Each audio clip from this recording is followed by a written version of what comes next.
All right, welcome back. So this time we're going to be writing the list methods for our API.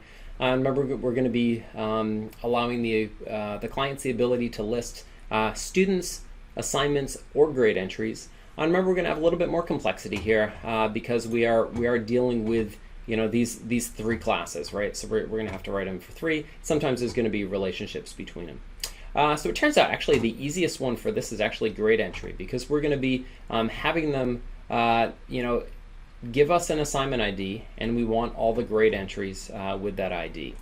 Very, very easy to do. So let's go ahead and dive in here. So let's see, we're going to have grade.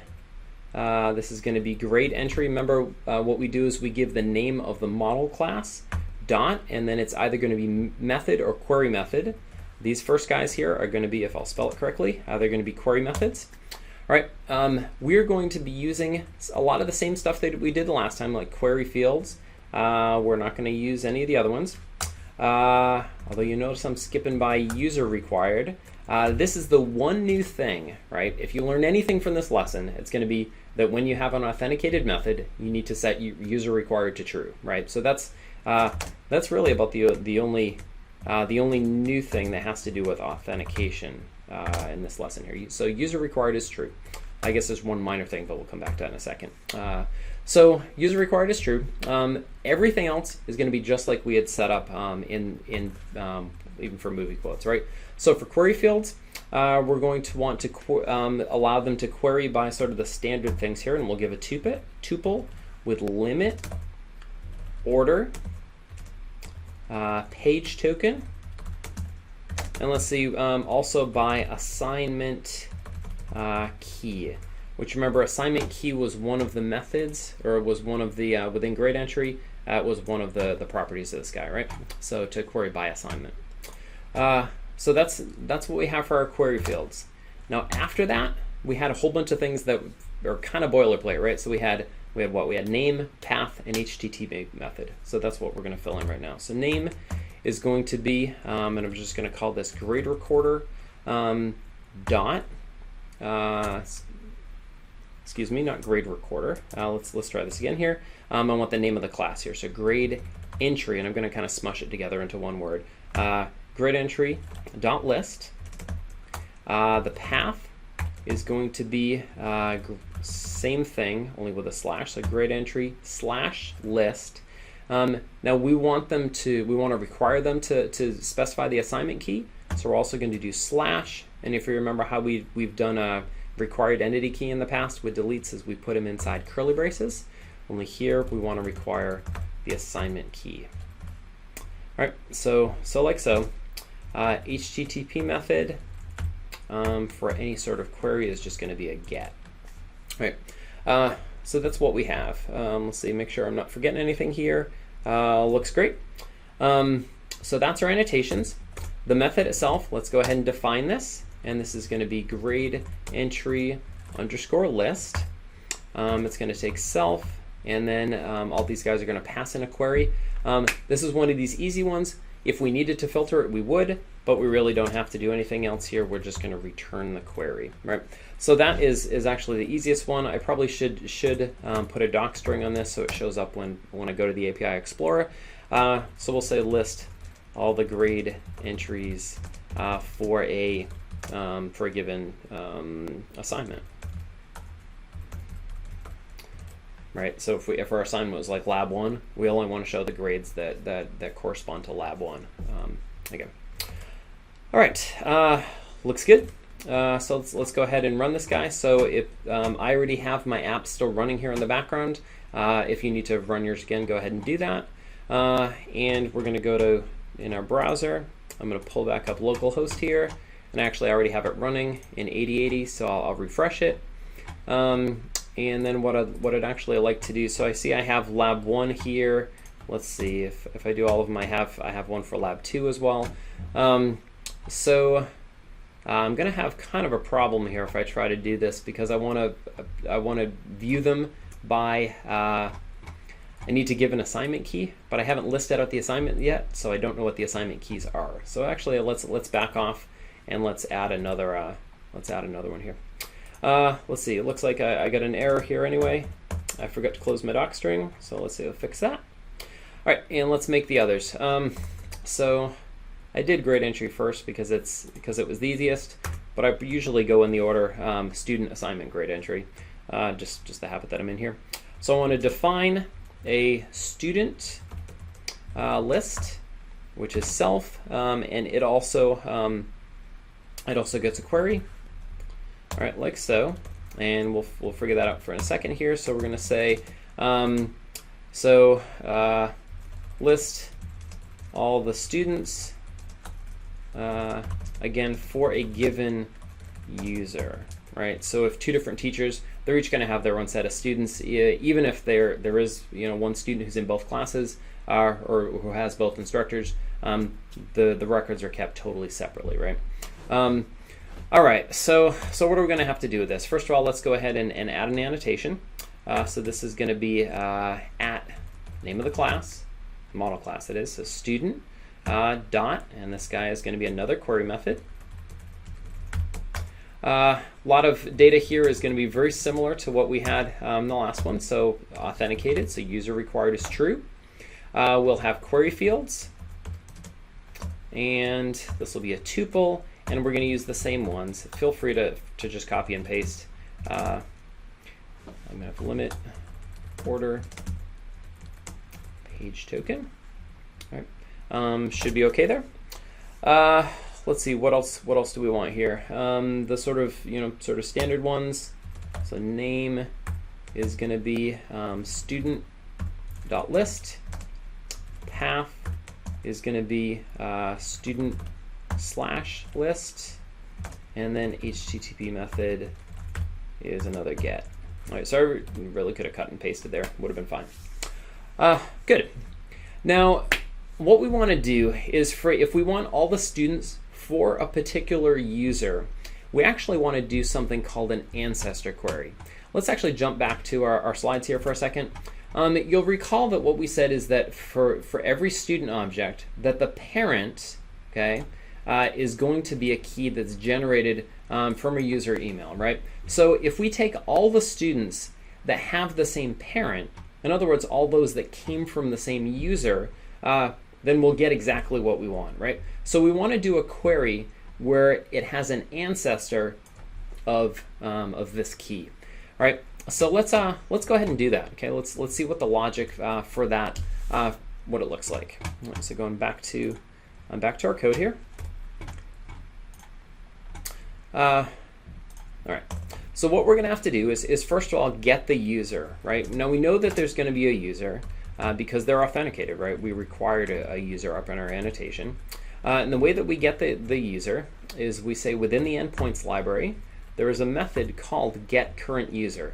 And go figure, this is kind of like backwards from what we've seen in the past with like something being in the data store. It actually defaults as a property, but it really is a method. Anyway, so user is equal to endpoints.getCurrentUser. Now, we can't just return the query as it came in because the query has already been formulated and it had no idea that we wanted to do an ancestor query. So what we're going to do is actually replace the query with a new one here. Right? So the way that we'll do that is we use the name of the class, so student.query, right? And query here is going to take some parameters. So this is the big one right here. So ancestor, okay, so that's like parent key or whatever, an ancestor, is equal to, and we want to see that that's equal to main dot, and inside our main class, looks like I need to import main, so let me go ahead and do that. This was actually a nice little helper function that we wrote for the web client here. So main.getParentKey. And what that actually does, we can even look at the code itself right here. So given a user, it's going to return a key that's an entity key that's made up of that user's lowercase email, right? So we have a user right here, right? Well, that's great, right? So we can basically just say we want the ancestor key on this guy to be main.getParentKey, oops, for that user, right? So that's going to be my ancestor. Now, that should be good. You might wonder, well, what else do we need to do with that query, right? So if we wanted to limit it, here would be the place to do it. Although it actually is going to handle whatever limit is done on this. It's actually going to also limit it in the same way that the client asked for. It's actually something that it does after we return it. So we don't have to actually mess around with limit or page token at all, which is really kind of nice. But we do have to reorder things, right? So even if the user passed in an order, we're going to ignore it. So actually, we can go ahead and actually get rid of the order here, right? So we're not going to let the user choose an order. We're always going to give students in order of an alphabetic order, right? So let's go ahead and do this, and we'll order them by what field within the student. Let's go back to our models. And a student, probably the best way to do it is to do Rose username, right? So that's unique, so we don't have to worry about any ties anywhere else, right? So we'll order them by Rose username. So I'm going back in here, order, and oops, double quotes, and within here I'll specify the orders as by Rose username, right? And then once I've done that, this guy right here is a query. But you know, it's really returning me all the students, so that's probably a little bit better name. And I'll go ahead and return that list of students. Okay. Very good. Okay, so again, a little bit more certainly than the grid entry list, where we could just return it. Again, it's because we're doing this ancestor query, so we had a little bit of extra logic. Okay. Now I promise you, for assignments are going to be very, very similar to what we do here for students. So we'll just kind of bang through this, right? So go ahead and take a minute, and we'll do pretty much the same thing here. We're going to order them by assignment name. So give you a minute to take care of that, and then I'll get caught up here. Okay, all right. Okay, so in doing this, it's really going to be the same thing that we had for the student. So I'm actually going to copy this here. And I know sometimes it's a little bit dangerous to copy and paste, but let's be really careful, right? So we have an assignment query method. User required is true, since we're authenticating. Query fields are going to be limit and page token, and we're also going to always force them the order to be just by the name of the assignment. So the name here is going to be assignment.list, and the path is going to be assignment/list. HTTP method is still get. The name of this is just going to be assignment list. It's going to take it's going to take query, list all the assignments owned by the given user. All right. So again, we're going to have to extract the user out and then do an ancestor query.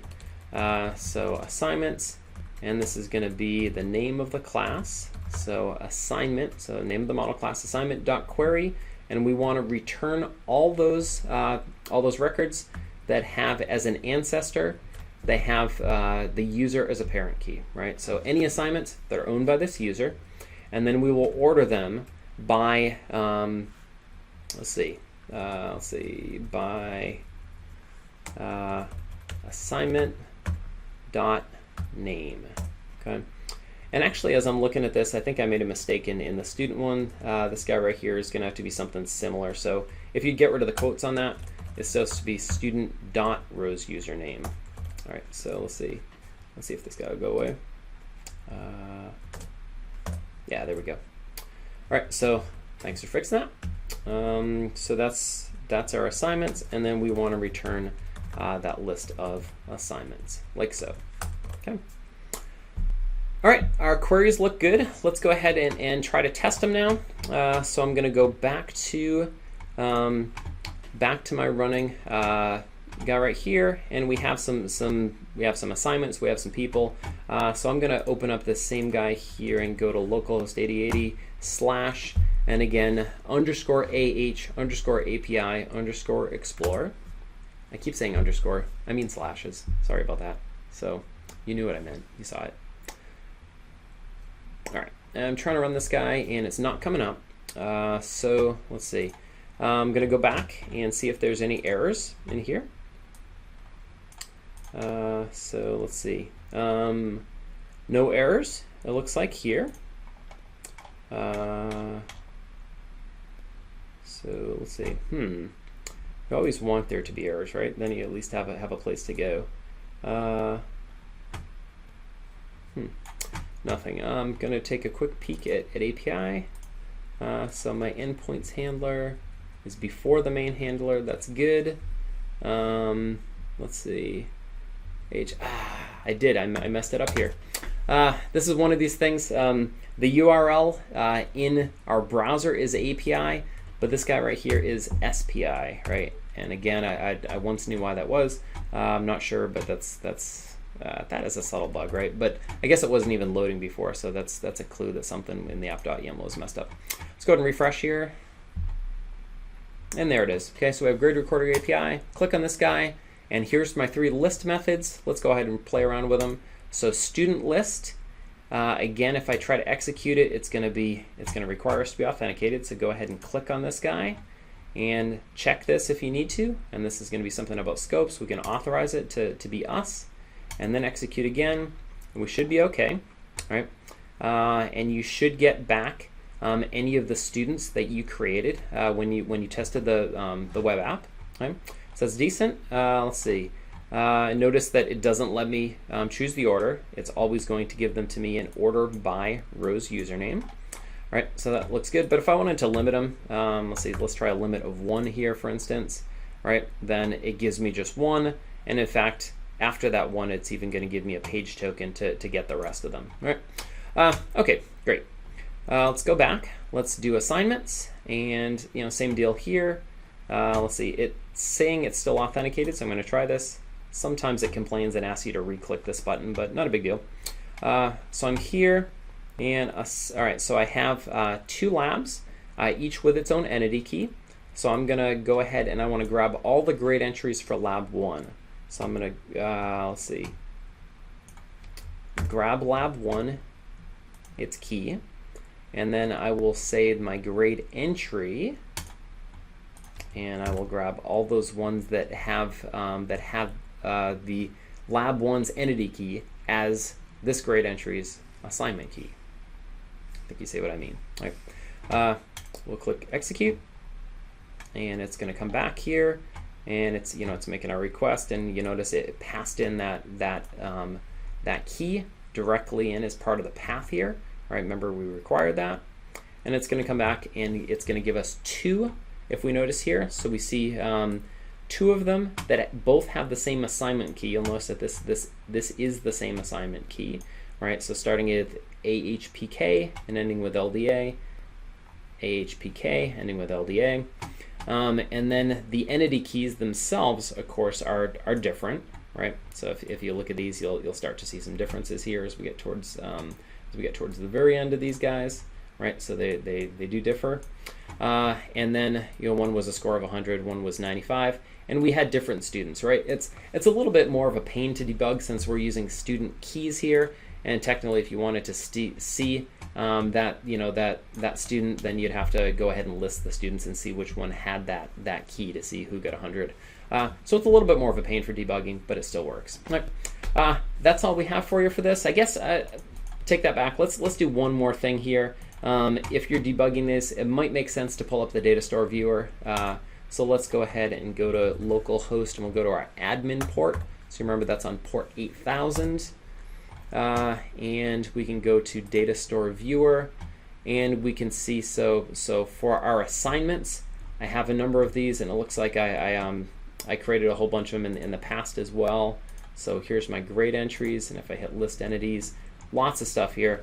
And actually, yeah, once upon a time I was playing around with this when I had student names and I wasn't using keys or anything. That was sort of an earlier version of this program. So what I'm actually going to do is blow away these guys. I'm sure you won't see these come up because you didn't do this. Let's go ahead and delete those. And now we can see for a grade entry, right, we can see the assignment keys and the student keys and so on. And we could match them up. If we went to student and listed those out, we could see, oh, okay, so Joe here, right, has a certain entity key, right? And if we click on it, we can get the whole thing, so we can match them up. Very good. All right, so I guess let's see. So that is kind of interesting here. So for while we're here, so this student, okay, who's Joe Smith, this is one that I created. So you'll see that its parent, right, has an entity with a name, and while this is the parent key, right, that's an actual key object. It's going to give us a human readable form as well, right? Showing that when we created it, it was created with my username, right? Remember, that's what we did for students and assignments. And I have another one here. Let's see. So Jonathan, let's see. I forgot when we put him in here. So Jonathan is one that I made when I was logged in as test at example.com, right? So that's going to be for an entirely different instructor logging in altogether. All right, a little bit longer video this time, but lots of good stuff going on for LIST. And the new ideas that we had for authentication was requiring the user, all right, in our actual annotations here. So user required is true, and then finally when we were doing queries, we were querying by user, which we did with endpoints.getCurrentUser. The two new big ideas for authentication. All right, see you next time.